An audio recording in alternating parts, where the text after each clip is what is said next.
The topic marriage or remarriage is one that can be very tricky but very simple. And I have a link below that will explain how to look for the best views on marriage. And this link goes into how your partner will find you and you will find your partner, just to put it briefly.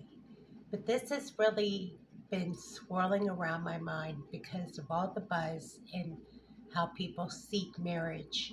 Uh, and so this is for that person who's maybe lost hope in looking or seeking the right marriage partner, or waiting for that right person, or maybe in a remarriage situation and questioning whether they should remarry. Uh, or you're celibate and you've been waiting for the right person. Okay, I've been taking a lot of time praying about this, so I hope I word it correctly.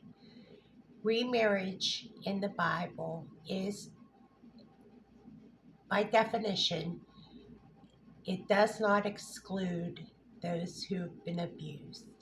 If you were in a previous marriage where there was abuse or infidelity or adultery, same thing.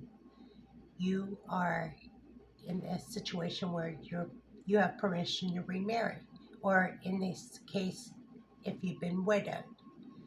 Now, in our society, I think the Lord makes provisions for us to remarry. Um, it's not a light subject, of course. That's why I was careful in what I'm saying. I don't think remarriage is one of those things where you end up remarrying 3 or 4 different times. It's not for that purpose. Marriage is a very sacred, honorable thing that God created for man and woman to procreate. Okay, so if you're supposed to procreate, in this case, being a single young couple, and God has a purpose for that union, and that being procreating and living a life together, that's a beautiful thing. But we know that marriage in this day and age, there are a lot of complications and there are a lot of situations that are individually different from one from another. So in this video, he goes into saying how to find the right person and how that person finds you. And I like how he puts it because he does go into scripture about this. Now, marriage. Okay, listen, there are a lot of bad examples, so don't get down on yourself and think that because of those bad examples, that excludes you in the search for the right person. The one thing I do know is dating apps. I have found, and I'm sad to say, that a lot of times people find relationships and they go on the dating apps and it goes nowhere. So I am of the belief system that celibacy and waiting on God is the best way. At the rate things are going on in this world, you're better off being celibate and waiting on God and let God do the matchmaking. If you're meant to be in a situation where you're supposed to be remarried or married again, or in this case, married altogether, then let it just happen in God's time. I am of the belief that sometimes what happens in the younger, I'm talking 20, 25 and younger, you find yourself in situations that are just so horrific that sometimes you never want to date again. And that's what we call traumatic situations. Dating can be very traumatic for a young person. So sometimes what we don't know in our 20s or younger can be so devastating that you never want to put yourself in a risky position again. it's better to, again, have this cautious approach to dating because of online predators and etc. I would be very cautious and I would wait. I would say, if that person really cares about you, you will know in time, and you will have the permission of your parents, and you will have the instruction of someone that's a mentor or somebody that you can trust to know that that person gives you a promise ring and has honors God and honors you enough to wait. That has been my experience. I have learned from watching and just previewing a lot of videos on honoring people in relationships. Now, I'm watching this whole scenario play out in media, and what I see in Hollywood is a lot of failed relationships, and they don't have a lot of success stories. Let's put it that way. So, what you can do is look at the difference. Is God involved in those relationships? And if God is involved, like Denzel Washington is one of the actors that has a marriage that is God centered. And he's one of the only ones that I can think of right now that does. Now, I'm not saying that he's the only one. I'm just saying that to be God centered and to have a marriage that is stable is obviously the whole point of getting married. You know, you want to be in a stable marriage situation.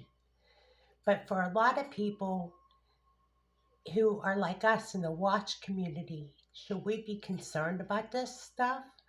Should this be really our concern when we we should be married to Yeshua?